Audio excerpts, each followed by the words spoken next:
Jangan berkata bahwa takdir bisa diubah. Tidak ada yang bisa melawan takdir kecuali Ar-Rahman 'allamal Qur'an khalaqal insan 'allamahul bayan.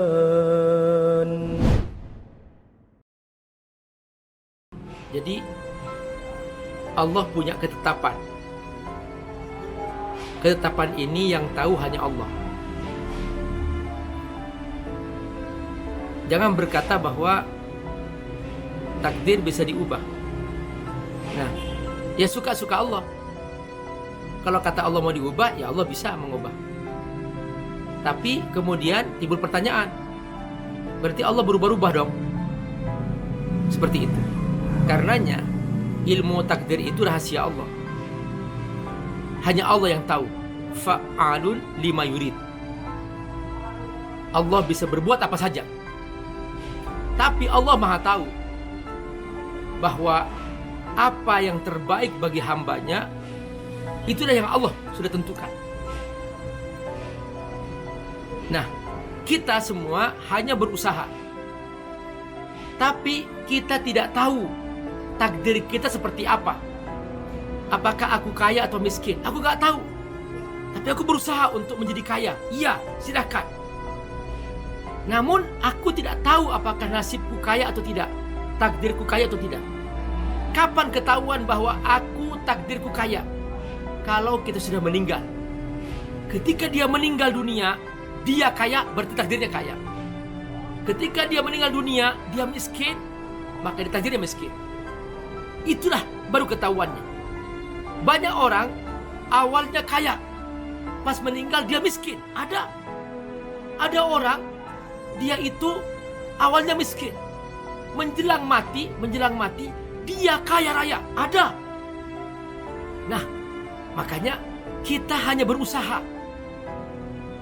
Memang ada sebuah pernyataan dari para ulama, Imam Ibnu Qayyim al-Jauziyah dalam kitabnya Ad-Da' wa Dawa mengatakan gini, la yaruddul qadar illa du'a. Tidak ada yang bisa melawan takdir kecuali doa. Nah, dalam kitab Ibnu Qayyim dinyatakan bahwa tasaru al-qadar wa du'a. Ada pertarungan ketat antara doa, kekuatan doa dan kekuatan takdir.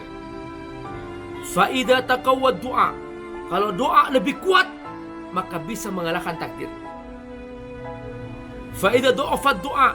Kalau doa lemah, yang menang takdir. Tapi ketika doa dan takdir sama-sama kuat, tasaru ala yaumil qiyamah, maka sampai hari kiamat dia bertarung terus. Sampai dia meninggal dunia maksudnya, maka dia bertarung terus antara doa dan takdir. Jadi semua di tangan Allah. Kewajiban kita berusaha dan berdoa. Kita serahkan setelah itu kepada Allah.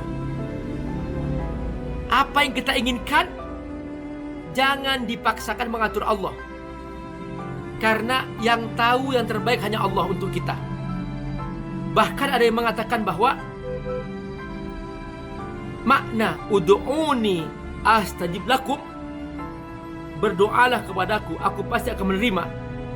Adamu ijabah doa wa ijabah, bahwa tidak diterimanya doa itu jawaban Allah Subhanahu wa taala.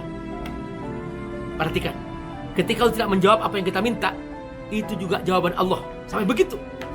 Makanya kita harus prasangka baik kepada Allah. Dan tugas kita hanya berjuang.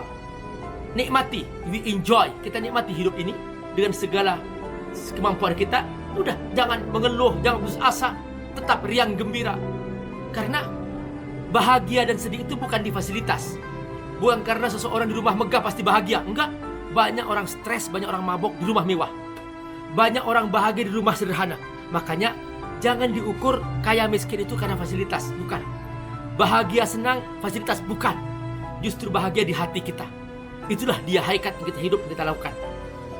Supaya kita menjadi tenang dan kita bahagia selalu. Terus kemudian yang kedua, kalau kita nanti di akhirat, sosok kita seperti apa? Kita akan dikembalikan seperti asli kita. Seperti ini. Bala qadirina ala an nusawwiya banana. Kita akan dikembalikan nanti oleh Allah di hari kiamat seperti kita ini, persis sama. Hanya bedanya kita akan ditinggikan setinggi Nabi Adam, yaitu 60 hasta, sekitar 60 meter tinggi kita nanti di sana.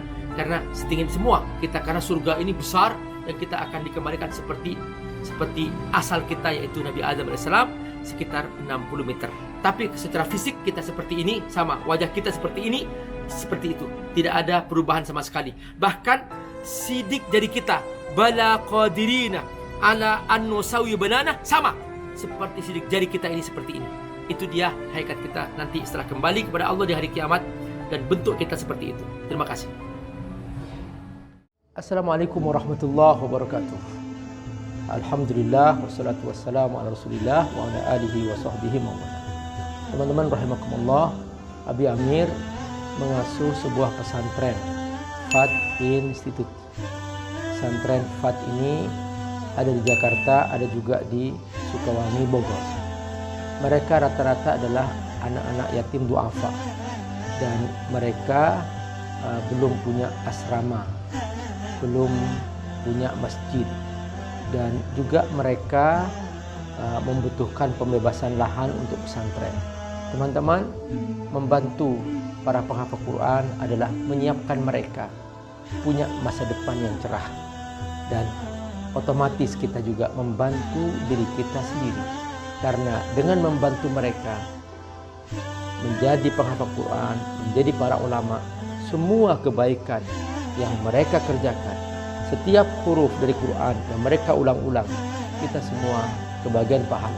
Bukan hanya itu, nanti di alam akhirat, di surga, mereka akan datang menyambut kita dengan mahkota yang indah, dan kita semua yang berdonasi untuk mereka akan diberi mahkota yang indah di pintu surga, sehingga kita semua bahagia selamanya di akhirat.